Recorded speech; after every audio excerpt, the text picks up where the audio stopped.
San Francisco is one of the fastest growing cities in the USA.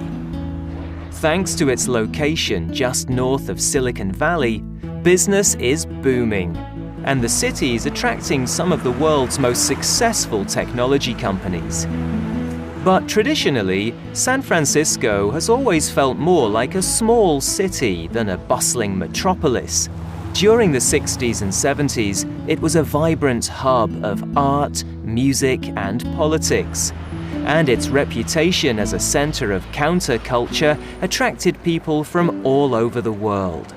Today, however, the city's writers, eco-warriors, and activists live alongside technology entrepreneurs and millionaire business leaders. This has created a new buzz. But some feel San Francisco is losing its sense of community. One reason for this is house prices. San Francisco now has the most expensive average house prices of any American city, and many long-time residents are moving to more affordable locations just outside the city. This is Sausalito, a small waterfront community just across the Golden Gate Bridge from San Francisco. A large number of the residents here still work in the city, but they prefer living in Sausalito for its small town feel. However, thanks to this influx of new residents, the house prices here are rising too, with the average Sausalito house costing more than $1 million.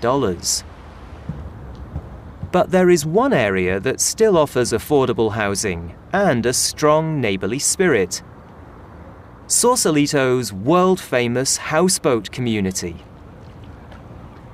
Here, right on the dock of Richardson Bay, there are 400 floating homes across 5 purpose-built marinas. Residents Carl and Joan have both spent many years living as part of the tight-knit Sausalito houseboat community. I've been here 41 years, over 41, since 74. I've never lived in a place this long. I mean, all the houses and apartments I lived in, the longest I ever lived in one place was a year and a half. As far as like living here, it's just the greatest thing I've ever done, really. I'd hate to have to leave here. I moved here in 1997, so I've lived here for 18 years.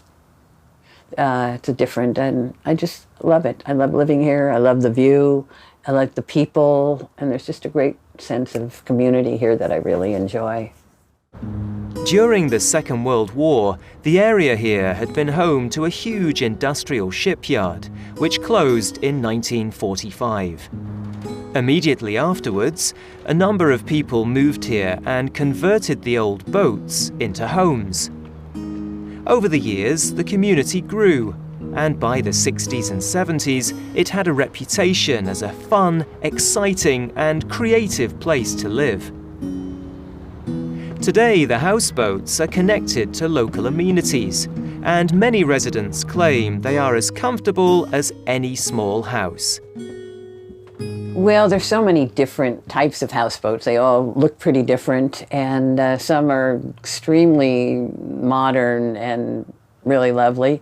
Some need a lot more work than others do, and then most of us are kind of sort of in between, where there's always something to do to make it better. The houseboat owners face many unique challenges, and maintenance is a constant battle against nature. In order to combat this, the residents here work together, sharing knowledge, tools, and labor to ensure everybody has a safe and secure home to live in. The Sausalito houseboat community has changed a lot since the days of the hippies. The floating homes here today are much more permanent than they used to be. They cost more too, but are still much cheaper than other properties in the same area. Joan and Carl have experienced these changes firsthand. If there's any challenge, it might be that somebody up on the hill in Sausalito say, "Oh, you live in a houseboat? Oh, my dear, oh my, isn't that nice?" And that would be about it, A lot of people look down their noses at houseboats because they all originated back in the hippie days.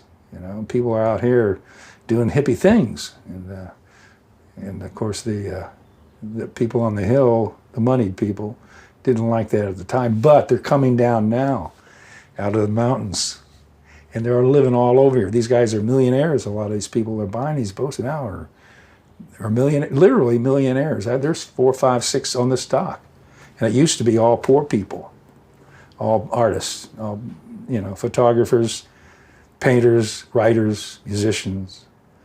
But it's mainly, the community's pretty tight. It's much tighter than you get in the city, because people don't know each other. In a big apartment house, you don't know the people living down the hall, really.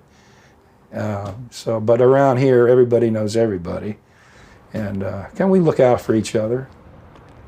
So even if a lot has changed here, the Sausalito community has worked hard to preserve the neighborliness and creativity that has made it such an attractive place to live.